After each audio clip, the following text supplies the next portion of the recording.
Hello, and welcome to SteadyStep English. I am very happy to be with you today. Hello, everyone. It is great to be here. Today, we are going to explore a topic that is, well, it's changing lives all around the world. We're talking about the American dream. Ah, yes. Usually we have a specific picture in our minds, packing a suitcase, a long flight to a new city like New York or San Francisco, but today that dream is changing. We're going to discuss how Indian professionals are building global careers, but without leaving their home country. And this is something I've been really curious about. For so long, the story was, Yeah. you had to move abroad to succeed. If you were a top engineer, you went to the United States. Is it really true that this is changing? Yes, it is absolutely true. It's a major shift. We're seeing a new trend, and it's growing very, very fast. Professionals are working for top U.S. companies, but from their homes in Bangalore or Mumbai. Earning in dollars, but living in India. Exactly. It allows them to have a really high quality of life, and they get to stay close to their families. That sounds like a perfect situation, really. But why now? I mean, for a long time, the H-1B visa was everything. People called it the golden ticket. What happened to that golden ticket? That is a very important question. The H-1B is still valuable, of course, but it's not the guaranteed path it used to be. It has become very, very difficult to get. Difficult how? Well, the U.S. government uses a lottery system. A lottery. Yes. So getting the visa is based on luck, not just your skills. So even if you are the best engineer, you might just lose the lottery. Precisely. And there's so much uncertainty. You just don't know what will happen. And because of this, people are tired of waiting. New data shows that almost half, 49% of Indian professionals would rather work for a U.S. company without moving there. That's a huge number, almost half. Does that mean they're less ambitious? That they don't want to get to the top? No, not at all. It's not about a lack of ambition. These workers are very ambitious, but they also want certainty. They want to know their job is safe. In fact, 61% of people now say they prefer global remote roles. So they want the global job, but from home. The best of both worlds. The U.S. salary, but the comfort of living in India. I can certainly understand that. But I do have a practical question. If I live in India and the company is in America, how can they hire me legally? Is that even allowed? That is the most common question we hear. And yes, it is completely legal, but you have to do it the right way. There are three main ways to do this. The first way is to work as an independent contractor. An independent contractor. Okay, I've heard that. What does it mean here? It's like being a freelancer. You aren't an employee. You are your own boss in a way. You provide a service, maybe writing code. At the end of the month, you send an invoice. An invoice? A bill for your work? Yes, and they send you the money. It's very common for short projects. Okay, that sounds simple. But what if I want a full-time job that feels a bit unstable? What's the second way? The second way is to be a direct remote employee. The U.S. company hires you directly. So you're a real employee. A real employee, yes. But this is, well, it's quite rare. It's very complicated for the U.S. company because of tax laws in both countries. I see. So most companies probably avoid that. Huh? What's the third way then? The third way is becoming very popular. It's called using an employer of record or an EOR. Employer of record. How does that work? Okay, so imagine there is a local Indian company. This local company hires you on paper. You sign a contract with them. They pay your salary. But I'm working for the American company. Correct. You work for the U.S. client every day. You report to the American manager, but the Indian company handles all the legal paperwork.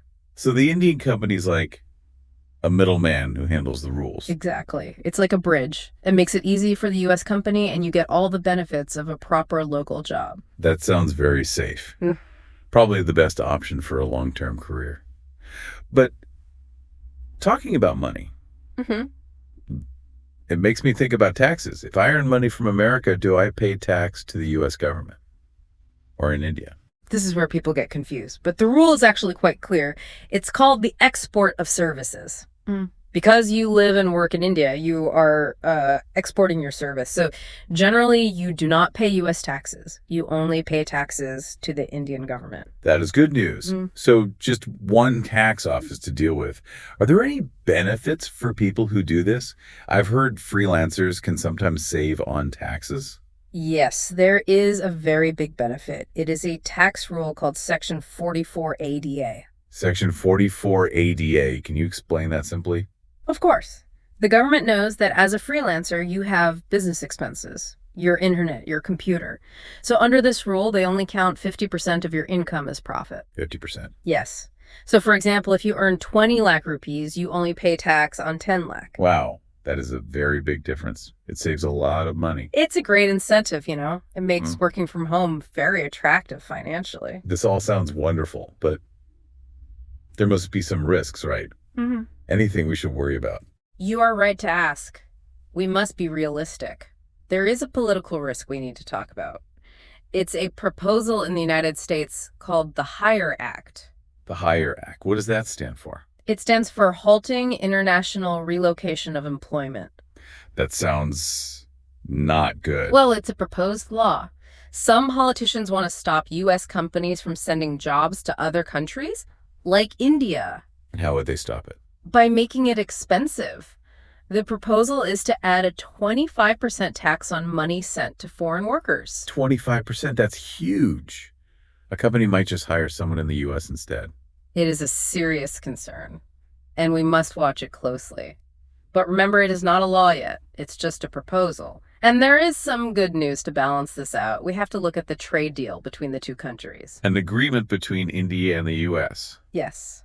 India recently agreed to remove a tax that people often call the Google tax. Okay, and why is removing that tax a good thing for a remote worker? Because it makes the U.S. government happy.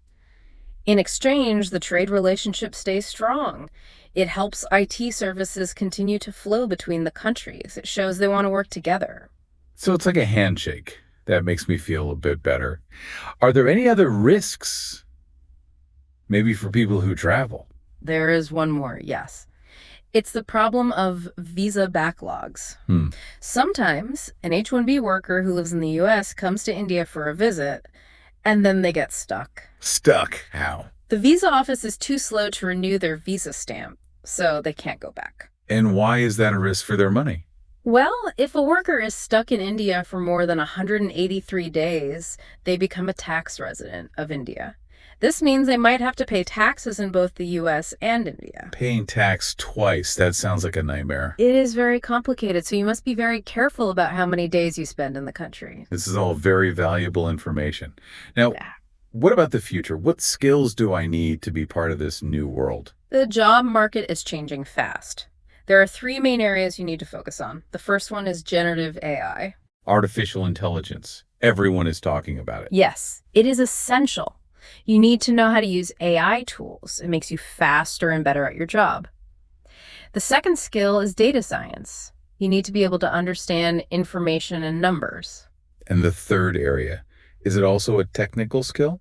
No, the third area is soft skills. Soft skills, like communication. Exactly. It's more than just being polite.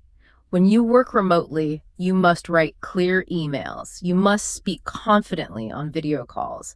Adaptability is also crucial. That makes sense. Clear communication is the only bridge you have. I've also heard people talk about a digital identity.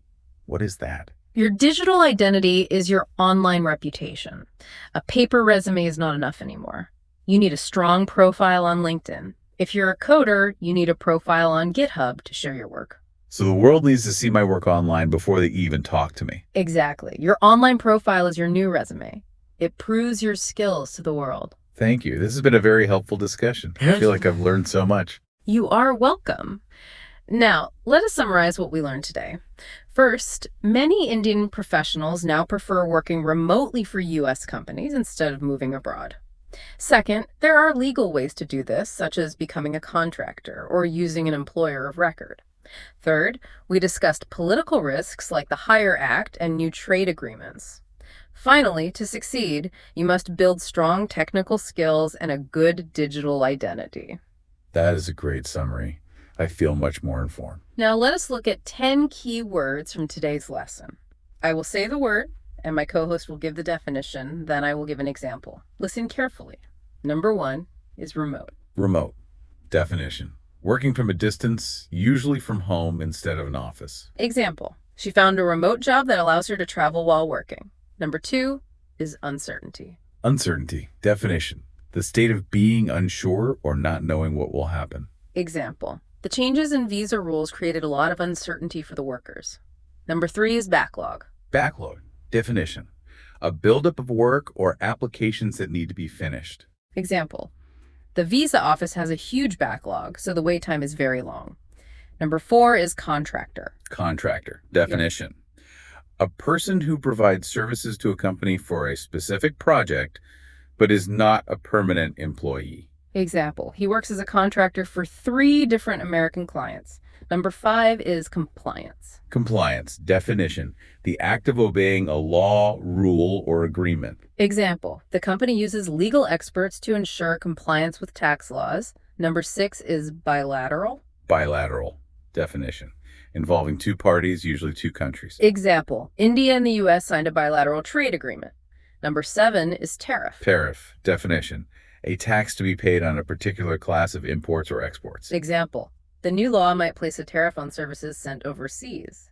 Number 8 is upskill. Upskill. Definition. To learn new skills to do your job better or to get a better job. Example. IT workers need to upskill to understand artificial intelligence. Number 9 is remittance. Remittance. Definition.